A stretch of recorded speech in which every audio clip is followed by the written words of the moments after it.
Estamos arrancando entonces con esta charla que es una introducción al libro de Romanos. Amén.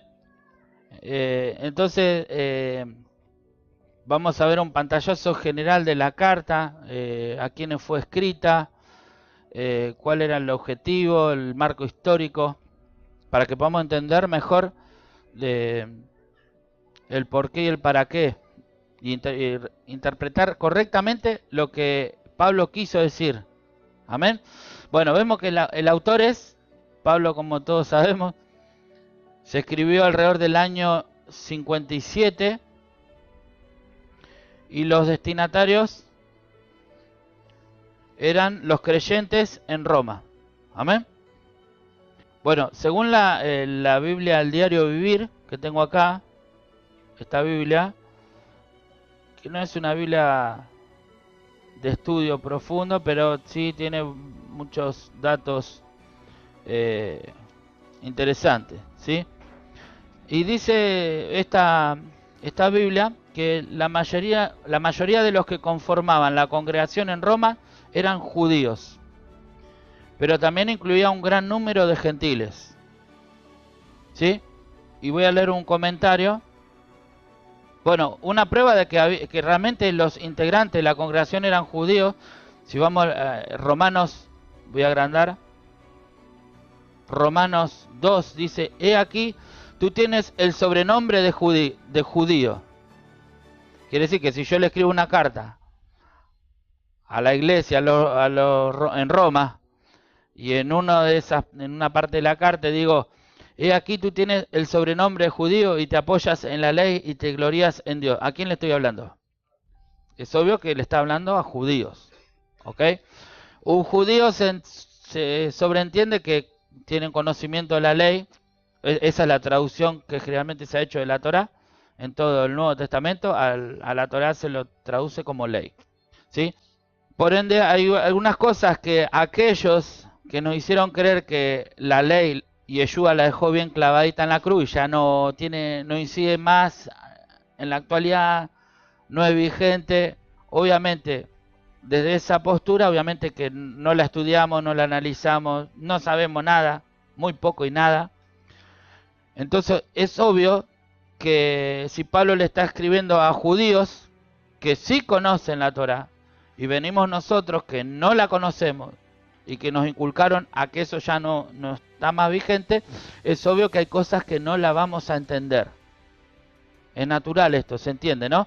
Bueno, en este caso, en Romanos capítulo 2, Pablo le está entrando con un hacha al judío. Le está diciendo: y conoce su voluntad. ¿Por qué conoce su voluntad? Porque conoce la Torá. En teoría, él, al conocer la Torá, conoce la voluntad del Padre. E instruido por la ley, apruebas lo mejor. Y confías en que eres guía de los ciegos, luz de los que están en tiniebla, porque el que conoce la Torá, Dios le dio la Torá al pueblo de Israel para que haga justamente eso. Instructor de los indoctos, maestro de niños, que tienes en la ley la forma de la ciencia y de la verdad. En Deuteronomio el Eterno le dice a su pueblo que le daba la Torá, y que los demás pueblos, cuando vean al pueblo de Israel, iban a decir: ¿qué pueblo sabio que es este? ¿Qué entendimiento? ¿Qué leyes tan sabias que le dio? O sea, el conocimiento de la Torá iba a reflejar, debería impactar en las naciones la gran sabiduría que hay encerrada en la Torá, en la ley de Dios. Amén. Dice: tienes en la ley la forma de la ciencia y de la verdad. Tú pues que enseñas a otro, no te enseñas a ti mismo.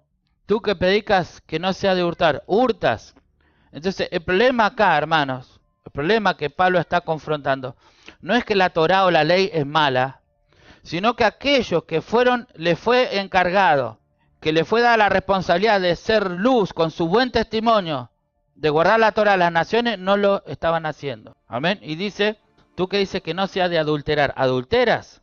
Tú que abominas de los ídolos, cometes sacrilegio. Tú que te jactas de la ley, con infracción de la ley deshonras a Dios.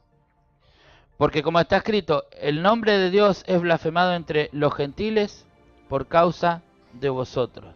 Entonces Pablo le está diciendo algo puntual. En un momento está descalificando la ley o la Torah, sino que le está hablando al judío que falló, que estaba, en teoría, estaba haciendo todo, pero en lo práctico no estaba dando buen testimonio. Sí. Bueno, lo que pasa es que en ese tiempo estaban las takanot de los fariseos. Hasta el día de hoy lo están, con la única diferencia que ahora son más que antes. Y eso hace menos posible que uno entre dentro del judaísmo y que uno lea la Torá. Si no cumples la takanot, no puedes leer la Torá. El día de hoy también se hace eso. Inclusive hay muchas trabas. Por ejemplo, el que ahora se dice no se puede hacer proselitismo. Si quieres ser judío tienes que cumplir eso. Y como nadie lo puede cumplir, no puedes. Entonces, lo que Rab Shaul mayormente se refería a que ellos, siendo fariseos, y que tiene tantas takanot, y enseñan a los demás, y ellos le preguntaron, bueno, tú que enseñas a los demás, ¿no te enseñas a ti mismo? O sea, ¿no puedes llevar esa misma carga que haces cargar a los demás?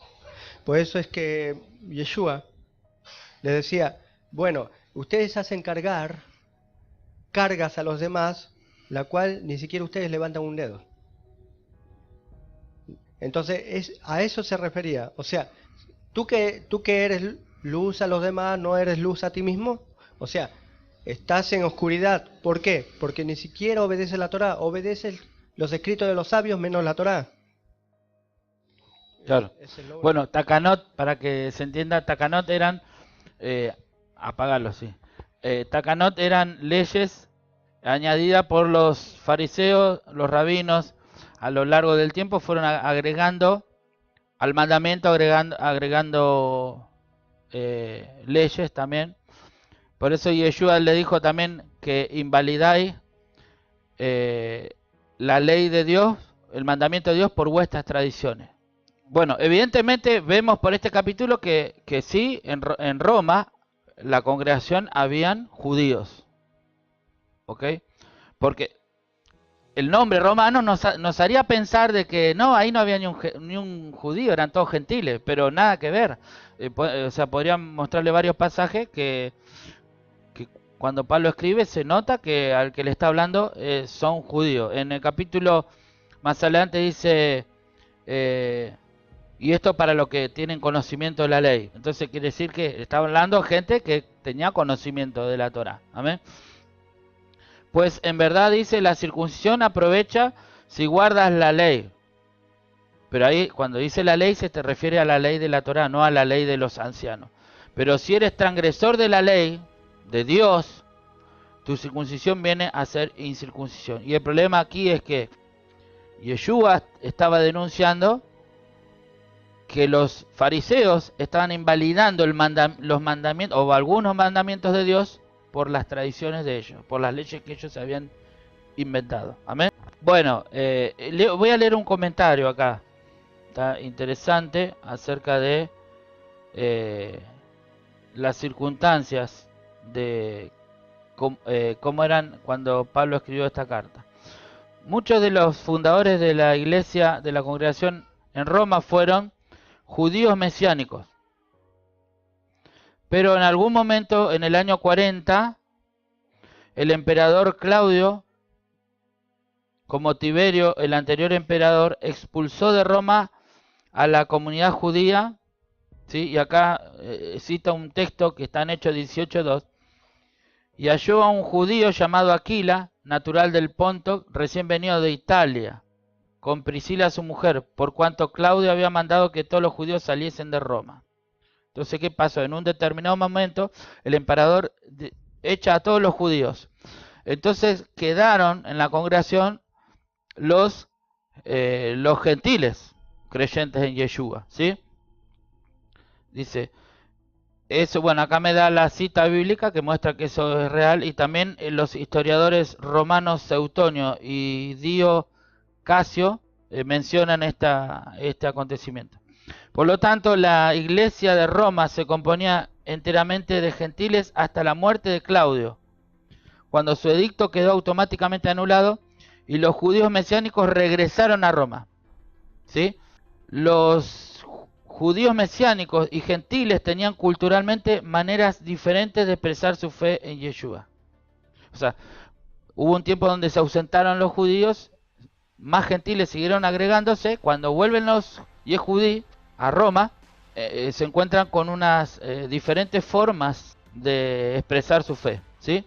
Por lo tanto, tuvo que dirigirse a una iglesia que experimentaba tensión entre dos expresiones culturales válidas de la fe. De esta situación, lo que los creyentes en Roma necesitaban era lo que podríamos llamar una reconciliación racial y una sensibilidad que cruzara las culturas. Pablo les recuerda a los lectores judíos que sin el Mashiach están tan condenados como los gentiles. ¿Ok? Eso está del capítulo 1 al 3. Entonces ahí digo un bosquejo más o menos de todo lo que habla la carta. Pablo les dice que la herencia espiritual, no la racial, de Abraham es lo que importa. Del 4 al 9. Que los judíos también descienden del pecador Adán. Por lo tanto también necesitan al Mashiach. ¿Por qué recalca este tema? Algunos temas que parece el gentil o de hoy saca de contexto lo que Pablo dice, ignorando la situación, entonces saca otra conclusión. Como que Pablo está diciendo ya no es más importante la ley o la Torah, ahora es la gracia. Es interesante saber que tanto los judíos que ya creían en Mashiach y aquellos que estaban empezando a creer, porque siempre había gente que estaba agregando, eran expuestos a lo que decían otros judíos que no creían en Mashiach. Y uno de los argumentos que ellos tenían es que ellos con guardar la ley o las takanot de los fariseos ya eran salvos. Entonces negaban la gracia del Mashiach. Pablo, para derribar ese argumento, con ese enfoque es que dice todo lo que dice, pero en un momento está anulando la Torah o la ley de Dios. Amén. Sino que está aclarando los conceptos y diciéndole al judío que necesita Mashiach. Sin el Mashiach, por más que guarde toda la Torah, no, o sea, porque la finalidad de la Torah era llevarlo al Mashiach. Amén. Y si ahora que vino el Mashiach, que vino el de la simiente de la mujer, que iba a ponerle fin al pecado, que iba a vencer la muerte, que iba a restaurar todas las cosas, no lo creen, no lo aceptan, quedan inconclusos, quedan fuera, ¿sí? Lo dijo bien claro Moisés, que iba a venir uno, y el que no escuche al profeta como yo, que el Eterno va a levantar, será cortado. Entonces, Pablo le toca conciliar a los gentiles que creen en Mashiach y a los judíos derribar todo argumento del judaísmo en contra de la fe en el Mashiach. Amén. Sigo leyendo el bosquejo de la carta. Dice que los judíos también descienden del pecador Adán, o sea que necesitan la justificación por medio del Mashiach, y que la ley no justifica a Israel, del 7 al 10. Ahora vamos a hablar de ese tema, la justificación, la redención, porque son varios conceptos diferentes que se conectan entre sí, pero que ni uno quita al otro. ¿Sí? Le recuerda también a los gentiles que ellos fueron injertados en el judaísmo y por consiguiente no se atrevan a ser antisemitas. ¿Sí? O sea que la carta es para conciliar los dos grupos. Y que deben respetar, eso está en el capítulo 11, y que deben respetar las prácticas de sus hermanos judíos. Eso está en el capítulo 14. El Mashiach y Pablo son agentes de reconciliación racial y la unidad. Es la cuestión de mayor importancia en la carta de los romanos. Amén. Bueno, el versículo clave.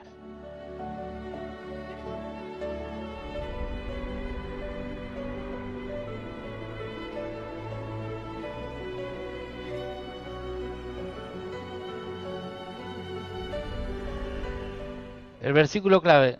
¿Cuántos conocen esto? Justificados pues por la fe tenemos paz para con Dios por medio de nuestro Adón Yeshua HaMashiach, por quien también tenemos entrada por la fe a esta gracia, en la cual estamos firmes y nos gloriamos en la esperanza de la gloria de Dios. ¿Sí? Según esta Biblia, el versículo clave de la carta es ese versículo. Claro, pero es bueno entender esto.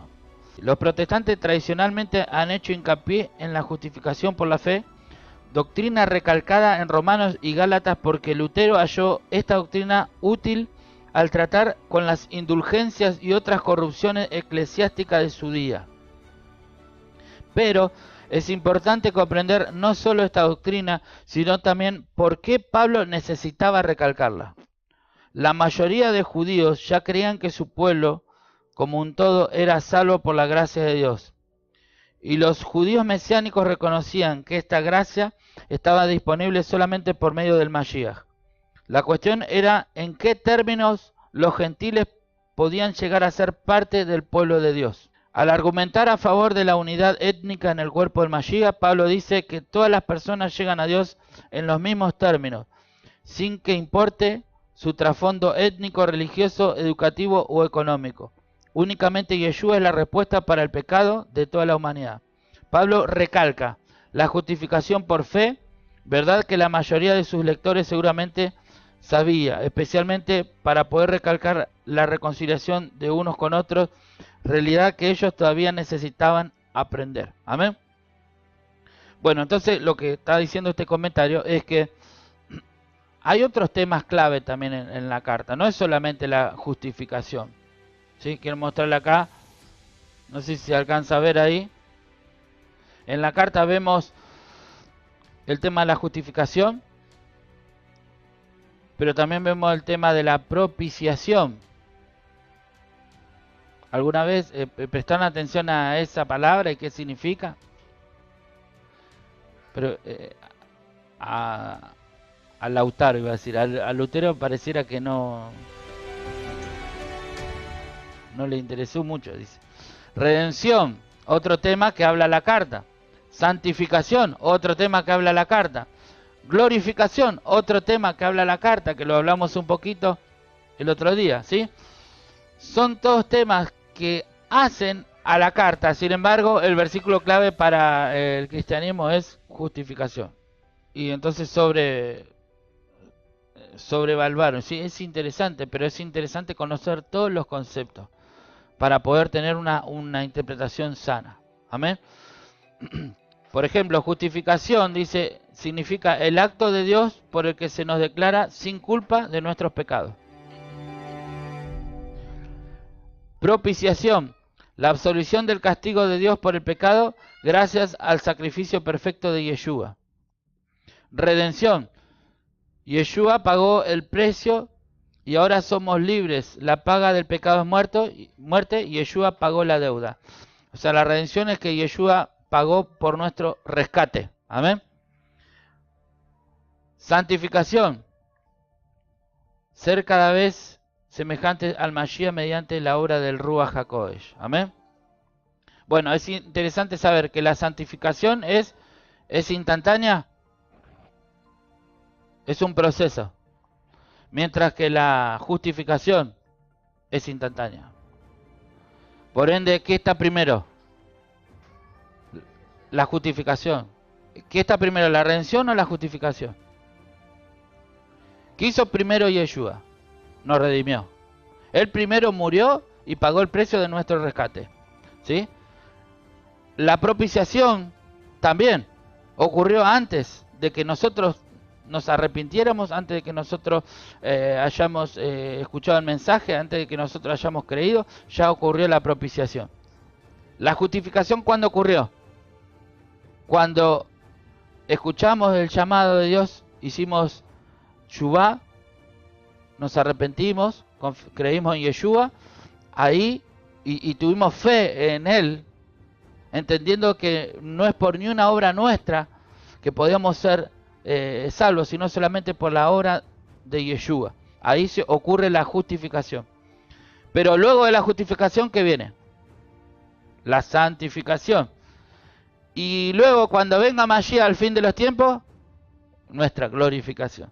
Entonces, podemos entender, hermano, bueno, me quedó afuera la elección de Dios de un individuo o grupo para un propósito o destino específico.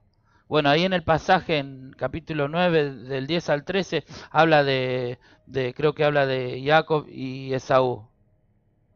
que Jacob era el primogénito, perdón, Esaú, pero el Eterno eligió a Jacob, ¿sí? Y luego Esaú vendió su primogenitura, o sea que él no le dio el valor que tenía. Entonces muchos son los llamados y pocos los escogidos. Y eso está pasando en toda la historia, ha pasado. Él es el que elige. Y no depende del que corre, ni del que quiere, ni del que... No, depende de él que tiene misericordia. Y a quien él elija. ¿Cuánto dicen amén? Entonces, vieron que son varios conceptos. El de la justificación, por ejemplo. Si nosotros decimos que... O sea, analizando, a ver, cada uno analice, ¿no? ¿Qué es lo que percibía? Cuando ustedes leen, cuando ustedes alguna vez escucharon este pasaje, justificados pues por la fe, tenemos paz para con Dios por medio de nuestro Señor Yeshua HaMashiach, por quien también tenemos entrada por la fe a esta gracia en la cual estamos firmes. Cuando usted leía esos justificados, inconscientemente, en la mente del que lo lee, dice justificado es igual a salvado. ¿Sí o no? Pero resulta que antes de ser glorificado, tiene que haber un proceso de santificación. ¿Me entienden la cosa? O sea, ahora, si yo vengo y me arrepiento y recibo la justificación por la fe, ¿soy salvo? Sí, soy salvo, por fe soy salvo, pero estoy corriendo una carrera. Y el que, a ver, iba a decir, el que llega, el que persevere hasta el fin, ese será salvo. O tomemos otro pasaje, Pablo dijo, no sea que yo habiendo sido heraldo para muchos, yo mismo venga a quedar descalificado. De esta manera corro, golpeo mi cuerpo y lo pongo en servidumbre. O sea que él está hablando de que él tiene que morir, está en un proceso de hacer morir lo terrenal en él. Amén. Y él dice que hay que tener cuidado. Dice, ocupado de vuestra salvación con temor y temblor. Quiere decir que cuando fuimos justificados, en principio somos salvos o el Ruaj viene sobre nosotros con el objetivo de que alcancemos la salvación. Pero nosotros estamos en el camino. Estamos siendo llamados y estamos convocados por el Eterno para llegar a la meta. ¿Amén? En este pasaje de Romanos 5, trato de usar Romanos para todo lo que estamos hablando, pero por ahí, bueno, usamos otro pasaje, también de Pablo, ¿sí? Mas Dios muestra su amor para con nosotros en que siendo aún pecadores, Cristo murió por nosotros. Pues mucho más, estando ya justificados en su sangre, por él seremos salvos de la ira. Cuando dice seremos salvos, está hablando del futuro.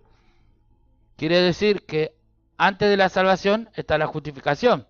Pero ya el Espíritu da testimonio a nuestro espíritu de que somos salvos, nos da la fortaleza para que nosotros creamos y nos santifiquemos y sigamos ese proceso de santificación. Pero la salvación la vamos a recibir si perseveramos en ese camino hasta el fin. ¿Amén o no amén? Y acá en el versículo que sigue vuelve a recalcar ese concepto. Porque si siendo enemigos fuimos reconciliados con Dios por la muerte de su Hijo, mucho más estando reconciliados seremos salvos por su vida. Pero ¿cómo? Yo ya soy salvo. ¿Ya soy salvo o voy a ser salvo? Ahora no lo tengo acá, pero yo en un momento, en una charla, puse todos los pasajes en el Nuevo Testamento que dicen que ya sos salvo, y otra, casi la misma cantidad de pasajes o más, te dicen que vos la salvación la alcanzás al final. Entonces voy a decir, ¿cómo? Se contradice. Hoy somos salvos. Del momento que fuimos justificados, entramos al grupo de los que están corriendo la carrera, digamos, para alcanzar la meta. Pero la salvación se consuma al final, cuando lleguemos. Amén. Si permanecemos haciendo así como el Eterno le agrada. Vamos a verlo eso bíblicamente. Y no solo esto, sino que también nos gloriamos en Dios por el Señor nuestro Yeshua HaMashiach, por quien hemos recibido ahora la reconciliación. Entonces, hoy somos justificados, pero de acuerdo a cómo nosotros sigamos el proceso de santificación, se va a consumar nuestra salvación. ¿Amén o no? ¿Alguien tiene alguna duda? Bueno, y tengo otro pasaje. Mas ahora que habéis sido libertados del pecado y hechos siervos de Dios, tenéis por vuestro fruto la santificación. Bueno, eso muestra lo que hablamos recién. ¿Qué viene después de la justificación? La santificación. La santificación se muestra por los... ¿Y los frutos qué son? ¿Cómo veo yo el fruto? O sea que... sí. Porque Pablo dice también que si un justo con dificultad se salva, o sea, un sadik con dificultad se salva, ¿qué será del otro? Y para llegar a ser un sadik tiene que haber un proceso de purificación, como pasó con Cornelio, que él, en base a sus buenos frutos, sus buenas obras, fue considerado sadik. Entonces después Pedro va y lo bautiza. Muy bien. Ahora, cuando hablamos de un sadik, o un justo, digamos, ¿el justo es bueno por fe nomás o realmente por sus obras, por sus acciones? Sus acciones manifiestan que él verdaderamente es justo. Bueno, eso es interesante ver esos conceptos, porque en el cristianismo, lamentablemente, el justo, de repente, por ahí no es justo en los hechos. Es justo por fe nomás. Porque él en el corazón acepta la gracia de Dios para justificación y entonces él ya piensa que es justo cuando su vida entera y todos sus hechos dicen todo lo contrario. Como el dicho, ya lo conté la otra vez, ese que salía a la vereda, iba una ancianita y le hizo la traba. Iba al fondo de la casa y acariciaba al perro. Salía a la vereda, iban unos chicos corriendo, agarró un palo y lo bajó a los pibes. Iba al fondo de la casa, acariciaba al perro. ¿Cómo se llama la hora? En el fondo era bueno. Así hay muchos justos, o sea, en el fondo, en el corazón son buenos, pero en lo práctico, en los hechos, en la calle, en todos lados, todos sus hechos muestran lo contrario. Entonces al final, ¿de qué justo me habla? O sea, el justo se tiene que demostrar por las obras. Entonces volvamos. Pablo dice que por tus obras Dios no te da la justificación, te la da por fe en Yeshua, porque por tus obras vos no podés ser justificado. Pero una vez que fuiste justificado, ¿qué dice acá? Mas ahora que habéis sido libertados del pecado y hechos siervos de Dios, tenéis por vuestro fruto la santificación, que es un proceso en donde yo voy haciendo morir lo terrenal en mí, y eso sí o sí se tiene que manifestar en obras, en acciones,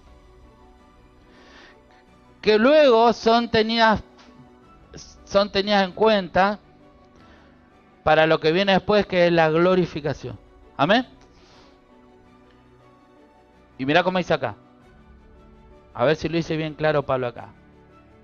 Ahora que ya fuiste libre del pecado, porque fueron justificados y hechos siervos de Dios, tenéis por vuestro fruto la santificación, que era lo que dijimos que viene después de la justificación, y como fin, la vida eterna.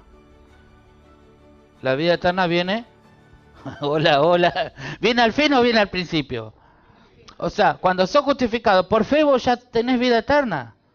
Y esa es la esperanza, pero es algo que vos estás esperando, y porque no lo tenés ahora, y por eso es una esperanza. Esa esperanza viva es la que nos mantiene purificándonos, estudiando la Torá, mirándonos en el espejo, que dice que la ley es como un espejo que uno se mira y se va peinando, se va acomodando lo que está mal. Y esa esperanza de alcanzar la vida eterna es lo que nos mantiene peinándonos frente al espejo de la Torá y acomodando y alineando nuestra vida a las verdades de la Torá. ¿Cuántos dicen amén? Y dice Pedro, y obteniendo el fin de vuestra fe, ¿qué es? Entonces la salvación, ¿qué es? ¿Es el principio o es el fin? Vieron que son varios conceptos que uno, tomándolo a la ligera, puede decir, se puede distorsionar la verdad de la palabra. Claro, el concepto de salvación, uno de los conceptos de salvación de vuestras almas, ¿y por qué eso va a ser al fin? Porque ahora nosotros, cuando tenemos el nuevo nacimiento, nuestro ser interior que nació por el Espíritu, del agua y del Espíritu, habita en una caja o en nuestra habitación que tiene inclinación al mal. Y Pablo decía, ¿quién me librará de este cuerpo de muerte? Acá en Romanos me parece que está también. Porque lo que quiero hacer no lo hago y lo que no quiero hacer eso hago. ¿Quién me librará de este cuerpo de muerte? Entonces habla también de la glorificación, que justamente la glorificación es lo que culmina la salvación, donde se consuma completamente la salvación, es donde recibimos un cuerpo glorificado, ¿sí? Donde entonces cuando recibimos ese cuerpo glorificado, que no tiene Yetzer Hará, no tiene Lashon Hará, no tiene ojo malo, no tiene inclinación al mal. Entonces ese cuerpo, ahí somos salvos completamente, somos libres de toda dualidad nosotros, que no hay una inclinación al mal. Entonces esa es la salvación, esa es la consumación de la salvación. Amén. Y eso se recibe ¿cuándo? Cuando venga Mashiach. Cuando venga Mashiach, ahí cuando suene la trompeta final. Amén. Bueno, claves para entender las cartas de Pablo. Bueno, algo que yo veo que es muy importante. La perspectiva desde nosotros estudiamos la Escritura o la Biblia o la Palabra de Dios. Si vieron que acá tengo medio grande ahí, no sé si se alcanza a entender el concepto. Tenemos dos personas, uno te dice que es un 6 y otro te dice que es un 9. Y los dos tienen razón. Depende del lado donde lo mire, es un 6 o es un 9. Entonces, a esa imagen yo le agrego esto. Que la ley del cuadro completo, o sea, el que tiene la capacidad de mirar desde todos los ángulos, el que tenga el cuadro más completo es el que va a estar más cerca de una interpretación sana y correcta. Y el que se queda encerrado en un solo ángulo va a tener una óptica limitada, puede llegar a distorsionar totalmente la palabra, la escritura. Si yo tengo que decir, bueno, el que dice, pongámosle, uno es... como acá en la carta de Romanos tenemos dos grupos. ¿Quiénes son esos dos grupos? Tenemos el grupo de los judíos y el grupo de los gentiles. Si me pongo del lado de la perspectiva gentil y lo que, como no conocen la Torá, o sea, no manejan a profundidad los conocimientos de las instrucciones de la Torá, en realidad entonces se pueden santificar. ¿En base a qué me santifico? ¿Vieron las oraciones? Acá dice que nos santificaste con tus mandamientos. Santificar, que es apartar, ¿sí? Entonces, cuando nosotros dedicamos el Shabbat para el Eterno, estamos apartando este día. No hacemos lo mismo en este día que hacemos los demás días. Al obedecer este mandamiento, estamos santificando, y así cada mandamiento. Estamos apartándonos de lo que hace la mayoría, que se maneja por lo que siente, lo que ve, lo que le parece, con las ganas que se levantó ese día, y nosotros estudiamos la Torá y nos santificamos como decía el hermano, al obedecer los mandamientos. Pero si de entrada a nosotros nos dijeron que eso ya no corre más, ¿cómo nos vamos a santificar? ¿En base a qué nos vamos a apartar? ¿De qué? ¿Cuándo? ¿Cómo y dónde? Si yo no tengo ni un parámetro. Porque me están diciendo que eso es un viejo, es algo que no es más vigente, entonces yo hago lo que yo siento como se me da la gana a mí. Entonces me voy a armar otra doctrina, voy a filmar otra película, voy a ver otra película, ¿sí? Y voy a terminar distorsionando la palabra de Dios. Entonces, necesitamos, dice el Salmo 119, dice, la suma de tu palabra es verdad. Después tenés el otro que encuentra un texto y, bueno, se armó una doctrina. Encontró otro texto que pareciera decir lo contrario, anuló el otro y dijo, y así va saltando de un texto al otro y va cambiando de una doctrina a la otra. Pero la suma de la palabra es la verdad. Yo necesito sumar todo lo que dice la palabra para tener una postura que yo pueda coordinar lo que enseña la palabra, porque Dios no se contradice y la palabra no hay contradicción. El ejemplo que les daba recién, la justificación, son varios conceptos que es bueno manejarlo. La justificación es un primer paso cuando uno hace teshuvá, pero después viene la santificación en donde hay que dar fruto, y después se consuma la salvación al final cuando venga Mashiach. Entonces, para ser justificado, soy justificado por la fe en el Mashiach, pero para ser santificado necesito conocer la Torah, la ley, para obedecerlo y ponerlo en práctica. Bueno, entonces, si yo voy a leer la carta de Pablo y niego la ley, siendo que él acá le está escribiendo a los judíos y está hablando, dado por sentado que el judío está entendiendo la Torah y están captando una cosa. Yo vengo 2000 años después, en otro idioma, en otra cultura, en una doctrina donde me dicen que la ley fue abolida en la cruz y que Yeshua la dejó bien clavadita en la cruz. Leo el Romano y me hago otra película, porque yo estoy viendo un 9. Amén. Ahora, si yo puedo levantarme y tener una mirada más global, voy a entender los dos lados y voy a tomar una postura sana. Amén. Que es lo que estamos tratando de hacer ahora. ¿Por qué se dice? Estamos volviendo a las raíces hebreas. Estamos volviendo a las raíces de nuestra fe. Porque Constantino, porque Roma descontextualizó a Yeshua, lo sacó de su contexto hebreo y nos vendió otra figura con otra misión en alguna cosa. Lo único que quedó bien es que él era el Cordero de Dios que quitaba el pecado del mundo y que por su muerte él cumplió el objetivo de la redención. Sacando eso, casi todo lo demás que el Mashiach viene a hacer y que lo viene a restaurar Israel y viene a establecer su reino con Israel, con el Israel restaurado.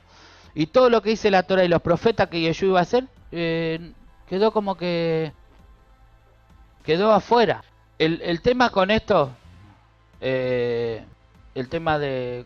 Yo creo que acá el problema es que, por ejemplo, el cristianismo no niega que esto es toda la palabra de Dios. Pero lo que pasa es que él lee esto desde una perspectiva, con una lógica descontextualizada, con un prejuicio sobre el Tanaj como de algo antiguo que ya no todo es para ahora, ¿ok?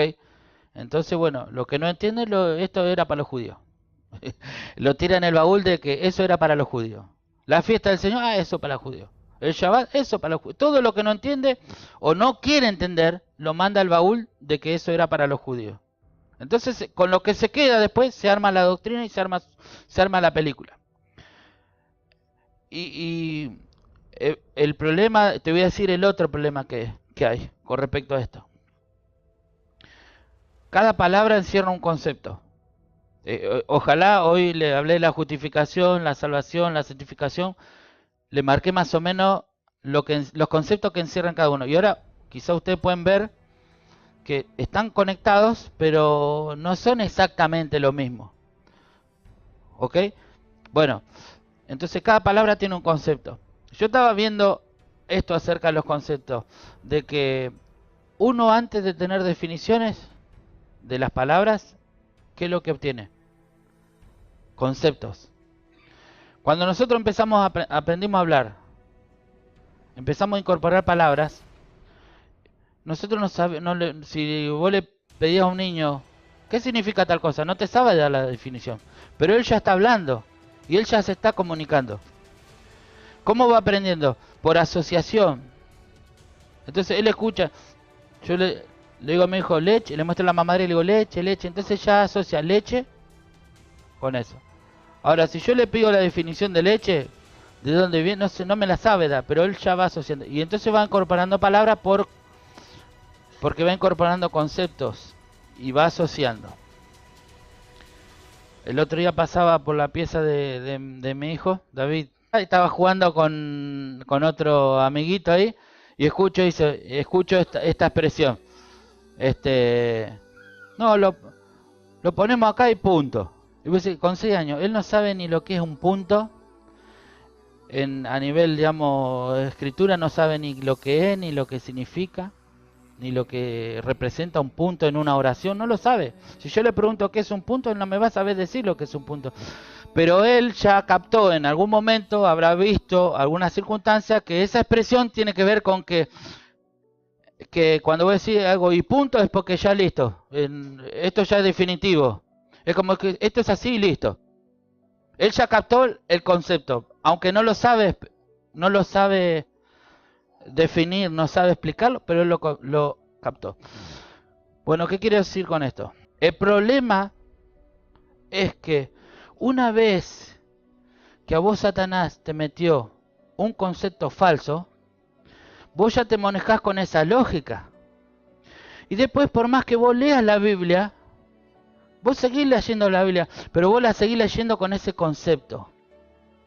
Y entonces las verdades quedan escondidas, porque vos ya la estás leyendo con ese, es como un lente. Como que miraba todos los días la ropa del vecino y dice, che, pero qué mal que lava la ropa la vecina, mirá la mugre que tiene esa ropa. Y era que él tenía la ventana sucia. O sea que no era que el vecino lavaba mal la ropa, era que él no limpiaba la ventana. Entonces él veía la ropa del vecino, la veía sucia. Entonces, el lente tuyo son los conceptos que a vos te metieron en algún momento. Entonces, todo lo que vos leas, lámpara a mi pie tu palabra y lumbrera, sí.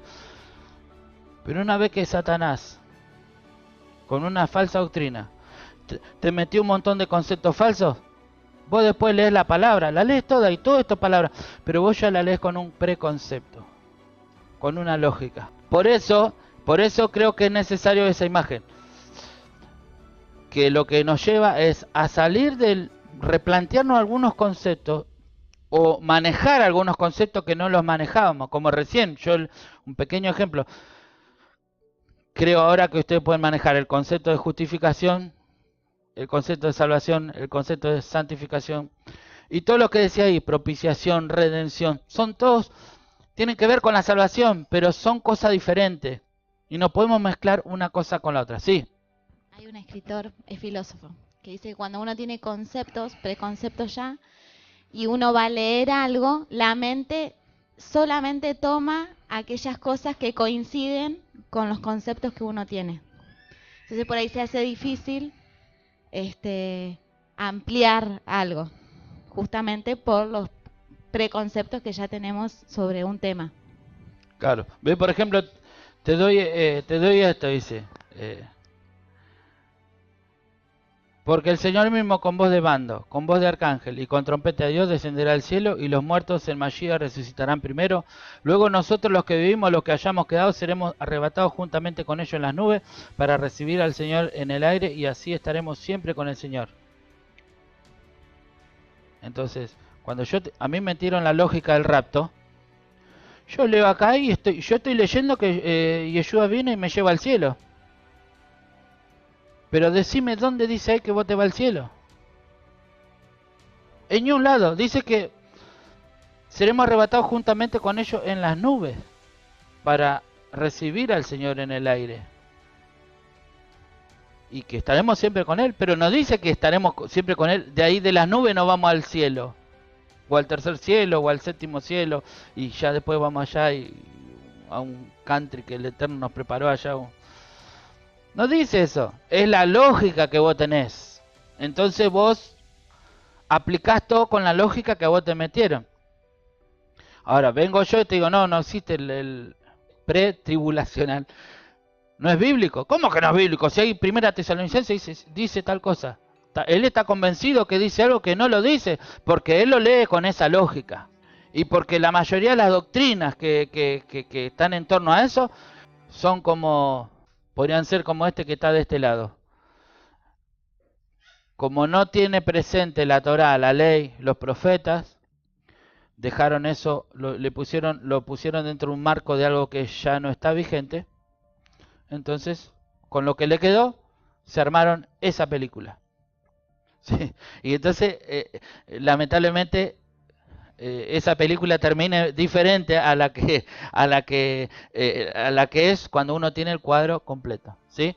El tema acá del cristianismo es que la película que se armó es esta: a lo suyo vino y los suyos no le recibieron.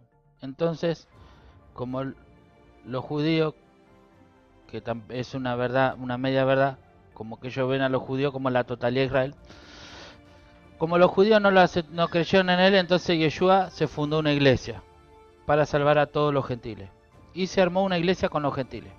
Entonces ahora, que son la esposa, entonces ahora los judíos, que era el Israel físico, y ahora los gentiles es el Israel espiritual.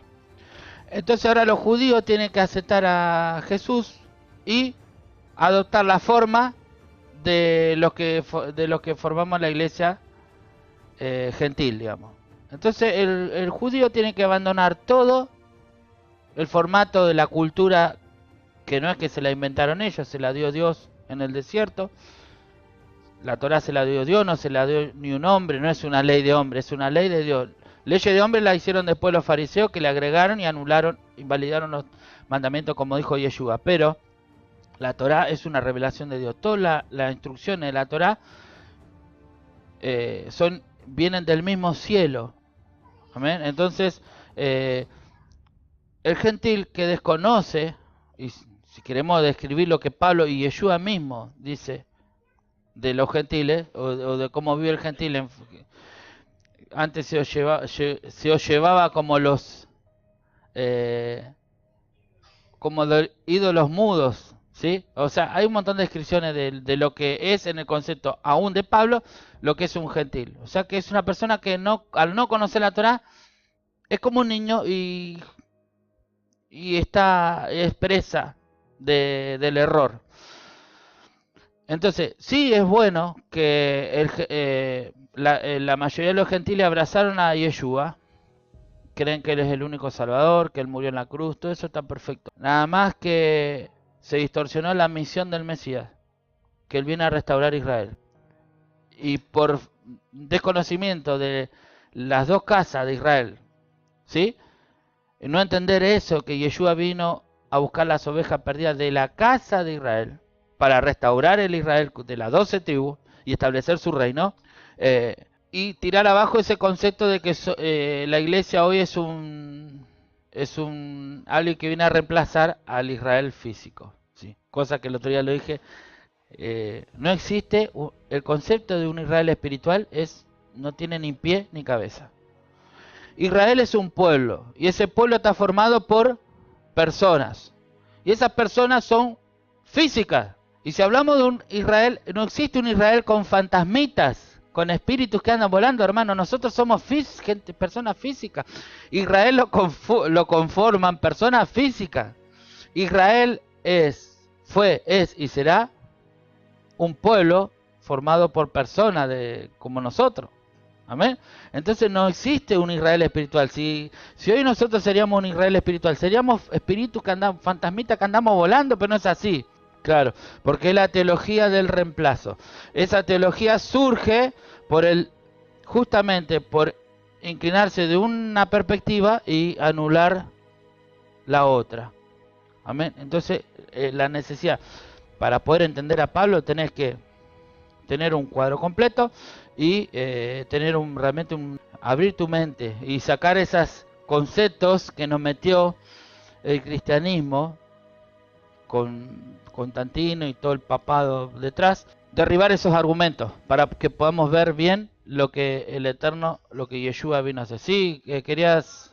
Hablando de la tierra, que no hay un Israel espiritual, pero Yahweh perdonará a Jacob y volverá a elegir a Israel y lo establecerá en su propia tierra, y a ellos se unirán extranjeros y se adherirán a la casa de Jacob. Ahí tenés, ¿eh? Y el Mesías viene a cumplir esa palabra. Si vamos a hacer una fábula de un Mesías que viene, en vez de cumplir esa palabra, viene a descartar a Israel y a levantarse una iglesia que sustituye y que se va al cielo, y que toda la hora cambió el centro era volver a Israel y restaurar a Israel y establecer su gobierno de Israel para todo el mundo. Ahora resulta que Yeshua cambió todo y ahora estamos esperando que Él vuelva para irnos al cielo. Cuando Él nos enseñó a orar, que venga su reino. ¿A dónde venga? ¿A dónde estamos nosotros? ¿Y dónde queremos que venga? Que su reino venga acá en la tierra y que se haga su voluntad. Acá en la tierra como en el cielo. Si en el cielo, donde está el trono, se hace la voluntad. ¿Para qué nos queremos ir? ¿Para qué nos necesita Dios allá? Donde necesita ser establecida la voluntad del Padre es acá. Entonces estamos viendo cómo claves para entender las cartas de Pablo. ¿Sí? Pedro, bueno, otra prueba de que Pablo le está escribiendo a los judíos. Mira, Romanos 7.1. ¿Acaso ignoráis, hermano? Pues hablo con los que conocen la ley. ¿Sí? O sea que para entender tenés que conocer la ley. Ahora, los que conocen la ley, absténganse, hermano, de sacar conclusiones, de armarse doctrina. No conocéis la ley, hermano, no te armé ni una doctrina. Andá a conocer la ley primero, después venía a leer la carta de Pablo para poder estar un poquito más, tener un trasfondo correcto para poder hacer una interpretación. ¿Sí?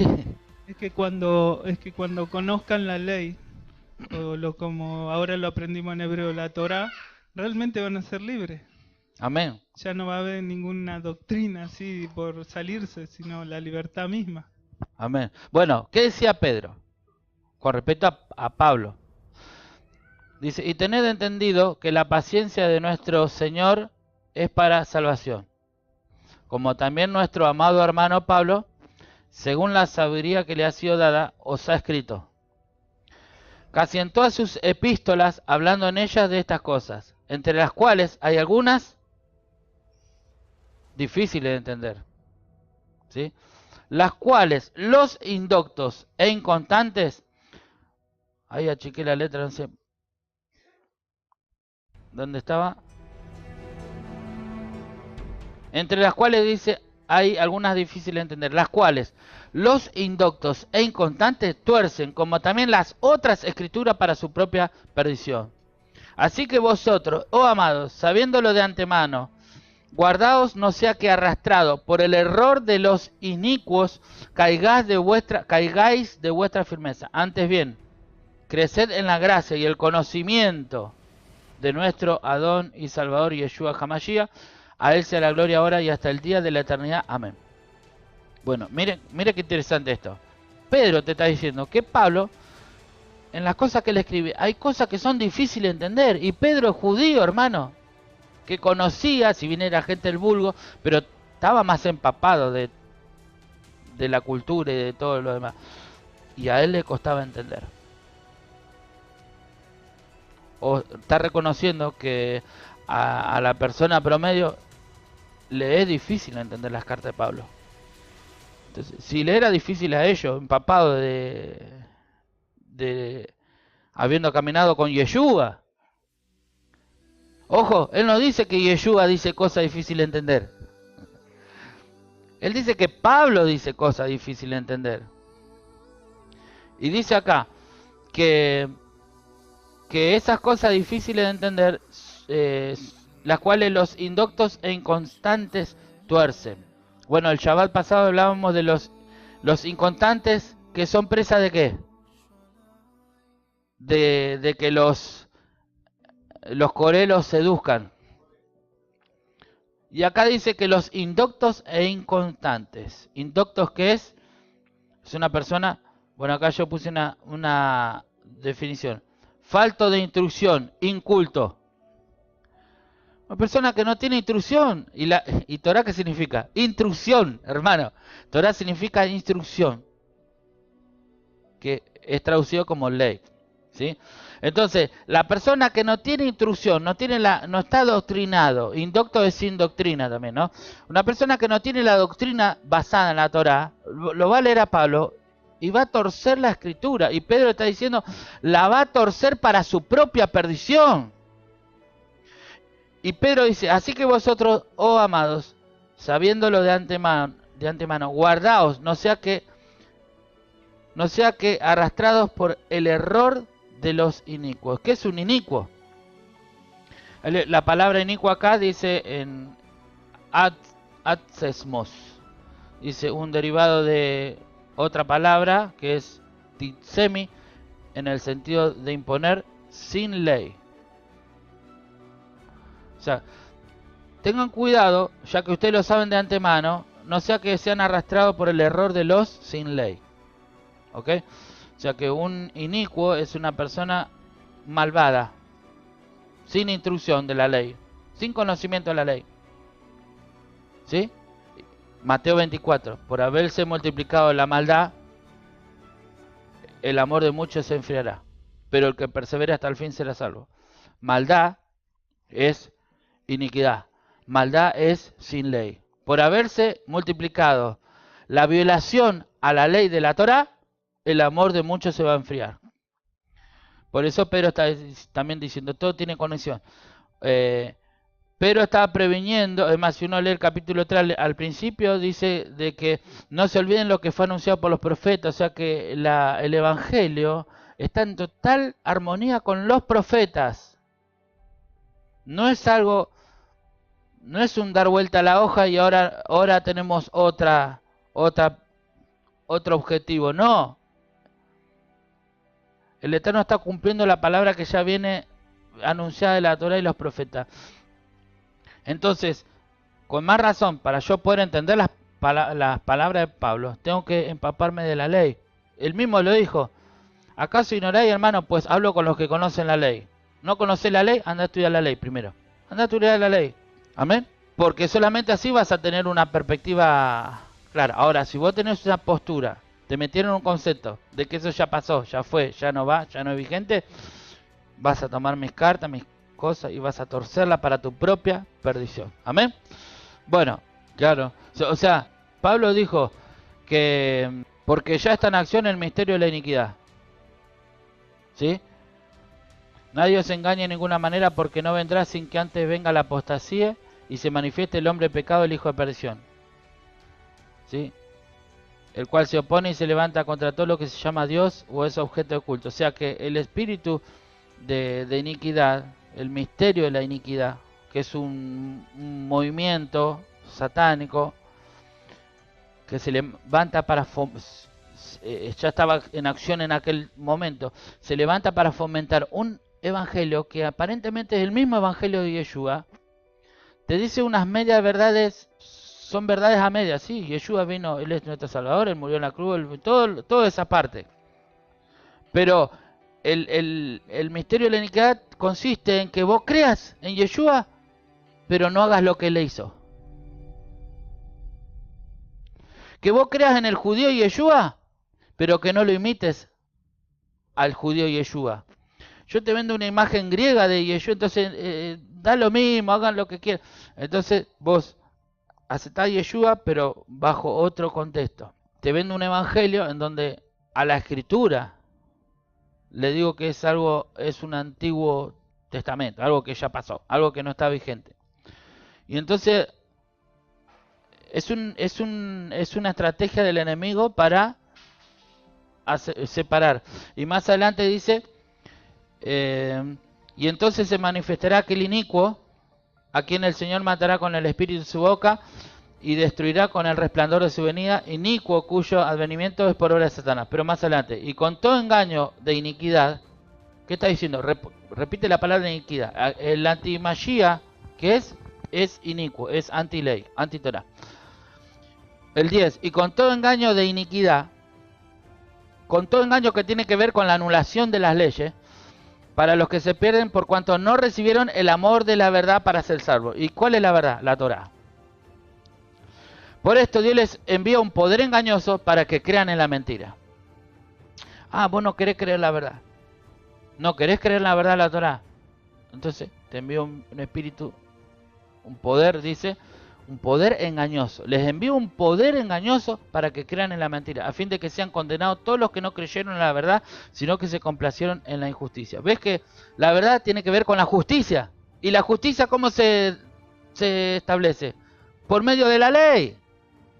¿Y la ley dónde está? En la Torá. Y el anticristo, que es una palabra muy conocida, ¿a qué se dedica? Y que ya estaba en acción el misterio de la iniquidad desde aquel entonces. El espíritu de iniquidad, el ministerio de la antimagía, se dedica a justamente que la gente no ame la verdad de la ley de Dios. Y entonces Dios les manda poderes engañosos para que crean en la mentira. Y eso ya estaba operando desde el mismo momento que Pablo lo estaba escribiendo acá. No sé ahora en qué año, pero esto, entre el 50 y el 90, esta carta fue escrita. Para no decir una fecha, pero en ese tiempo más o menos. Del 50 al 100, sí, esta carta fue escrita y ya estaba actuando ese espíritu para separar a los creyentes, ¿sí? Bueno, tenía un par de controversias que no las iba a tocar ahora, solamente las iba a mencionar, porque con la ayuda del Eterno, cuando estudiemos verso por verso, la vamos a ver en profundidad y vamos a poder manejar claramente los diferentes conceptos que Pablo menciona, ver cómo están puestos y con la ayuda del Eterno pido que Él me revele toda la base bíblica para que se caiga todo concepto falso. Amén. Y que no nos basemos en un evangelio basado desde una perspectiva de un lado para que no tengamos un 9, sino que veamos el 9, el 6 y que tengamos un panorama completo, ¿sí? Controversia. Obras de la ley versus justificación por fe. Entonces pareciera decir que las obras de la ley está en contra de la justificación por fe. ¿Okay? Obras de la ley se interpreta generalmente como guardar los mandamientos. Y bueno, y vamos a ver que obra de la ley no significa precisamente guardar los mandamientos. Por un lado tenemos que la justificación se recibe por fe, ¿sí? Dice acá Romanos 3:20, ya que por las obras de la ley ningún ser humano será justificado delante de él, porque por medio de la ley es el conocimiento del pecado. Romanos 3:28, concluimos pues que el hombre es justificado por fe sin las obras de la ley. Pero recordemos, acá hay otra cosa, el concepto que le decía hoy, la gente lee justificado y interpreta que ser justificado es ser salvo. No ve todo el proceso eso que le mostré hoy para llegar a la salvación. Justificado es ser salvo. Entonces, para ser salvo yo no necesito guardar la Torah, la ley. Y vamos a ver por qué digo controversia en la carta. Porque yo le muestro estos dos pasajes, pero ahora le voy a mostrar otros dos pasajes donde Pablo pareciera que dice totalmente lo contrario. Y ahí hay una controversia. Que el cristianismo se basa en un solo lado. Abraham fue justificado por creer. Porque si Abraham fue justificado por las obras, ve que como que está anulando las obras. No hace falta que haga nada. Tiene de qué gloriarse, pero no para con Dios, dice. Porque ¿qué dice la Escritura? Creyó Abraham a Dios y le fue contado por justicia. O sea, acá pareciera decir que solamente vos tenés que creer y ya está. Pero al que obra no se le cuenta el salario como gracia, sino como deuda. Mas el que no obra, sino cree en aquel que justifica al impío, su fe le es contada por justicia. ¿Se entiende? Entonces está tomando Abraham. Que él solamente creyó sin hacer nada. No quiero entrar ahora, solamente estoy planteando los dos lados, donde está la controversia. Entonces vos tenés que creer. Romanos 5.1, el otro versículo clave que según Lutero es el versículo clave de la carta. Justificados pues por la fe tenemos paz para con Dios por medio de nuestro Señor Yeshua HaMashiach, por quien también tenemos entrada por la fe a esta gracia en la cual estamos firmes y nos gloriamos en la esperanza de la gloria de Dios. Entonces Pablo parece decir que ya no corresponde guardar la ley y esto incorpora, como dice Pedro, una torcedura de la Escritura. Interpretar eso es una torcedura de la Escritura. Acá no está diciendo que vos para ser salvo, a Dios ya no le interesa que vos guardes la ley. No. Acá está diciendo de que para ser justificado, tus obras no cuentan. Solamente para ser justificado. Y vimos hoy una línea que primero viene la justificación, después viene la santificación y después viene la glorificación. ¿Amén?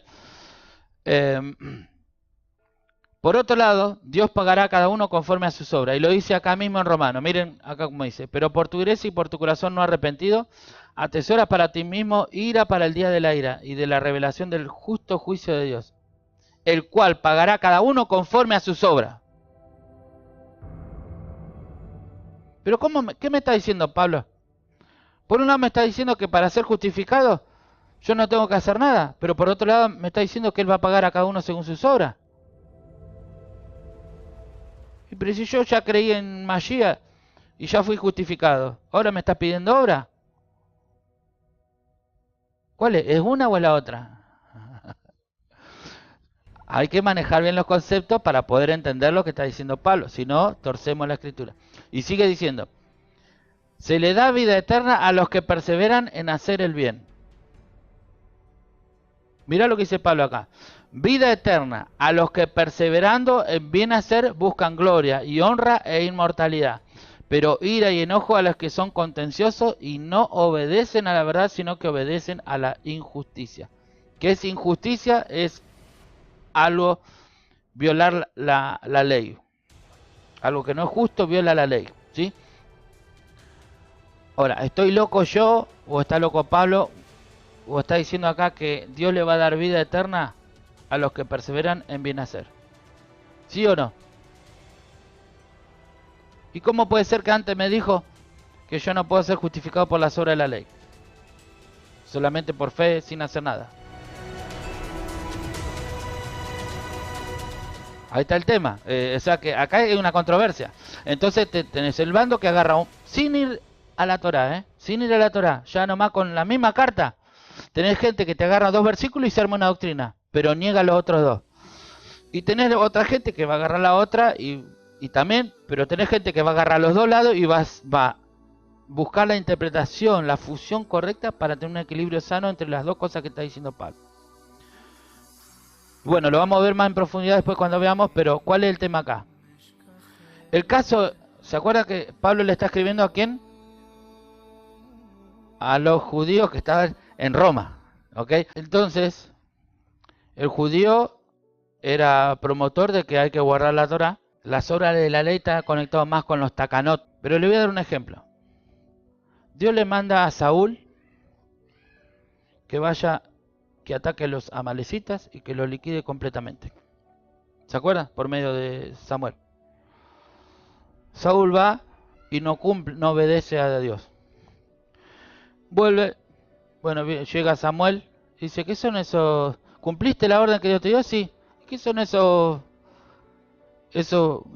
balidos de animales que estoy escuchando?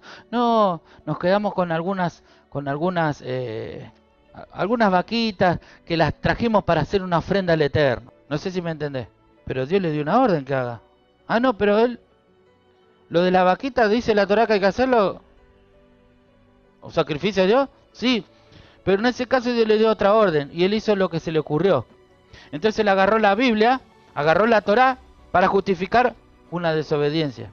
Entonces se basó, no sé si me entienden, que en muchos casos nosotros nos podemos basar en una obra, pero que es una obra muerta cuando uno no está obedeciendo lo que Dios te está diciendo que haga. Y esa obra que vos estás haciendo, que pareciera que está basada totalmente en la palabra, pero que no estás siguiendo la guía del Ruach, es una obra de la ley. Y esa obra te va a matar, porque vos en lugar de obedecer lo que Dios te mandó, estás haciendo lo que a vos se te antoja y te estás justificando a vos mismo, porque no, pero era una ofrenda para hacer una ofrenda a Dios. Entonces, en este caso, ellos no conocieron el tiempo de su visitación, no conocieron al Mashiach, y en lugar de obedecer lo que Dios le estaba dando, que le estaba dando al Mashiach, de aceptarlo y de entrar por la puerta al Mashiach, decidieron seguir haciendo cosas en lugar de. Y cualquier cosa que uno haga en lugar de hacer la voluntad de Dios, en este caso reconocer a Yeshua, es una obra que te va a traer muerte. Porque por más que vos te la fundamentes en la palabra, pero si vos te vas a basar en tus obras y decir, yo no necesito a Mashiach, ya guardo Shabbat, honro a mi padre, a mi madre, hago todas las cosas, y yo por medio de estas cosas ya soy salvo. No. Eso es una obra que te trae muerte. Sí. Entonces una obra en desobediencia, por más que esté basada, por más que está bíblicamente, estás haciendo lo que, pero no estás obedeciendo, no estás aceptando a Mashiach. Sin Mashiach no, esas obras no te pueden salvar. Entonces no hay obras para ser justificado. La justificación, el concepto de justificación, solamente el concepto de ser justificado se recibe por la gracia y por la fe. Eso no quita que después sigue la santificación y todo lo demás. ¿Amén? Sí. O sea, si el Padre me manda al Mashiach Yeshua y yo lo rechazo, y para tratar de alcanzar la justificación por mí mismo, digo, hoy me voy a poner las pilas, voy a guardar el Shabbat como nunca, voy a ayudar a la ancianita a cruzar la calle, voy a hacerse de acá, voy a hacer miles de cosas.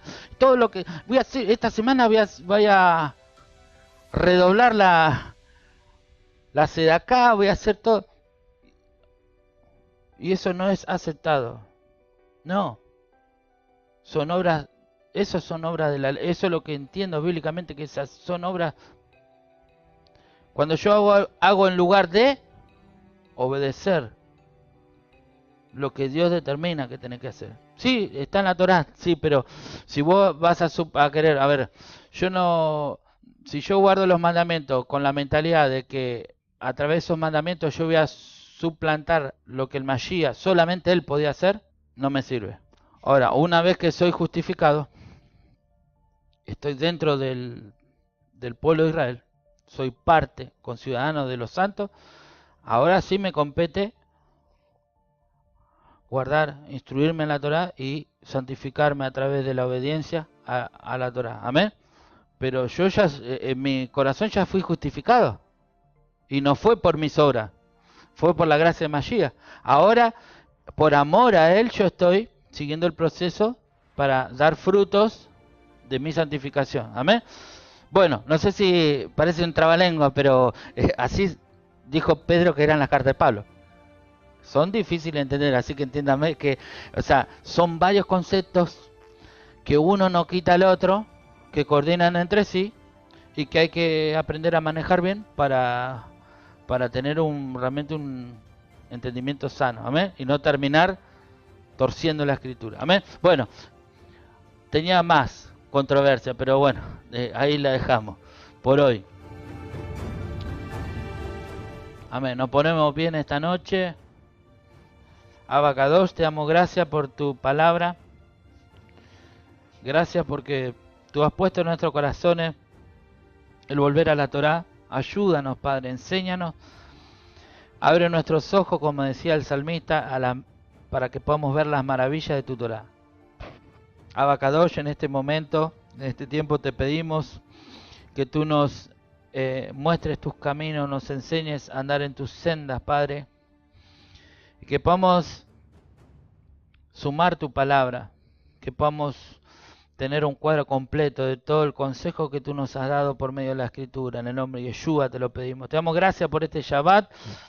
Padre, permite que mañana podamos disfrutar de él, que podamos deleitarnos completamente. Guárdanos, Padre, de toda perturbación mental, espiritual, física, Padre. Guarda nuestra familia, que podamos concédenos, Padre, que podamos estar en Shalom y que podamos ser recreados, alimentados y edificados con el maná de la Torá. En el nombre de Yeshua te damos toda la gloria. Amén y amén.